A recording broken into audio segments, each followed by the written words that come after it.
రైతులకు సరిపడా యూరియా అందించాలంటూ సిపిఎంఎల్ న్యూ డెమోక్రసీ పార్టీ ఆధ్వర్యంలో మహబూబాబాద్ జిల్లా కేంద్రంలోని కలెక్టరేట్ ఎదుట రైతులు ఆందోళన నిర్వహించారు. రైతుల అధికారులకు వ్యతిరేకంగా నినాదాలు చేశారు. రైతులకు సరిపడా యూరియా సరఫరా చేయడంలో కేంద్ర రాష్ట్ర ప్రభుత్వాలు విఫలమయ్యాయని ధ్వజమెత్తారు. రైతులకు తమ ఆధార్ కార్డుకు 2 బస్తాల యూరియా అందజేయడంతో రైతులు పడరాని పాటలు పడుతున్నారన్నారు. ఇప్పటికైనా ఉన్నతాధికారులు స్పందించి రైతులకు సరిపడా యూరియాను అందించాలని విజ్ఞప్తి చేశారు.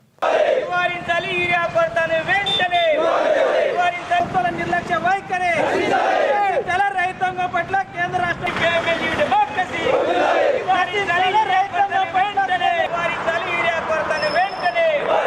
కొరతను వెంటనే యూరియా కొరతను వెంటనే యూరియా కొరతను వెంటనే అందించాల రైతాంగానికి యూరియా వెంటనే అందించాల రైతాంగానికి యూరియా వెంటనే అందించాల రైతాంగం పట్ల కేంద్ర రాష్ట్ర ప్రభుత్వాల నిర్లక్ష్య వైఖరి రైతాంగం పట్ల కేంద్ర రాష్ట్ర ప్రభుత్వాల నిర్లక్ష్యం యూరియా కొరతను వెంటనే రైతాంగానికి సరిపడా యూరియాను వెంటనే రైతాంగానికి డెమోక్రసీ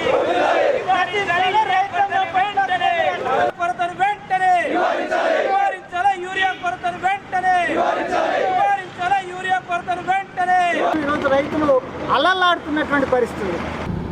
మన తెలంగాణ రాష్ట్రంలో యూరియా కొరత తీవ్రంగా ఉన్నది.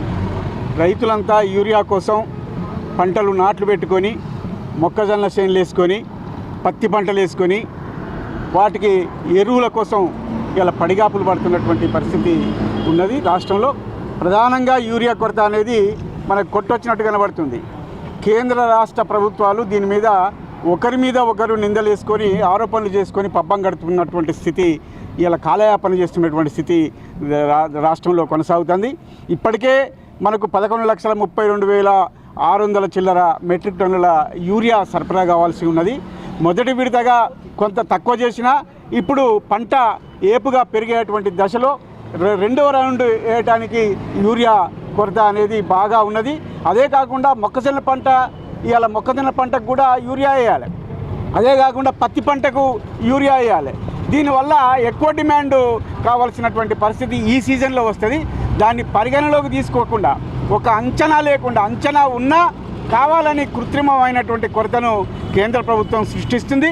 దానికి తోడు నానో యూరియా వాడాలి, నానో యూరియా ద్వారా ఈ యూరియాతో సమానంగా పనిచేస్తుందని చెప్పి ఇలా ప్రభుత్వ అధికారులు చెబుతున్నటువంటి స్థితి ఉన్నది. దాని మీద ఎలాంటి అవగాహన రైతులకు లేదు. ఇలా నానో యూరియా గతంలో 14% ఉండేటువంటి యూరియా బాటిల్స్ను అందించారు. దాని మీద ఫలితాలు రాకపోవడంతో నానో యూరియా మీద దాని మీద నమ్మకం లేదు రైతులకు. ఇలా 20% యూరియా అందిస్తున్నాం, ఇలా బాటిళ్లలో మీరు దాన్ని వాడండి అని చెప్పి ఎంత చెప్పినా కూడా రైతులకు దాని మీద నమ్మకం లేనటువంటి స్థితి ఉన్నది. దాని మీద అవగాహన కల్పించేటువంటి నాదుడే లేకుండా పోయిండు. ఇప్పటికే నానో యూరియా పేరుతోటి ఇలా అనేక లక్షల బాటిళ్లు తయారు చేసినటువంటి దాన్ని మార్కెట్ చేసుకోవాలనేటువంటి బహుళజాతి సంస్థలు ఈ గ్రాన్యువల్ యూరియాను కృత్రిమంగా కొరత సృష్టించేటువంటి ప్రయత్నాలు చేస్తున్నారు. దానికి తగ్గట్టుగా ఇలా ప్రభుత్వాలు కూడా ఇలా మల్టీనేషనల్కు కంపెనీలకే మద్దతు ఇస్తున్నటువంటి స్థితి కొనసాగుతుంది. నానో యూరియా మీద వీళ్ళు అవగాహన కల్పించేటువంటి స్థితి లేదు. దీన్ని గ్రాన్యువల్ యూరియాను సరఫరా చేసేటువంటి స్థితి లేదు. మొన్న ధర్నా చేస్తే 50,000 మెట్రిక్ టన్నుల యూరియాను నేను సరఫరా చేస్తా, తెలంగాణకు నేను వారం రోజులలో అందిస్తా అని చెప్తున్నాడు. అది కూడా ఏ మూలకు సరిపోదు. ఇంకా 2,50,000 మెట్రిక్ టన్నుల యూరియా కొరత అనేది వస్తుంది.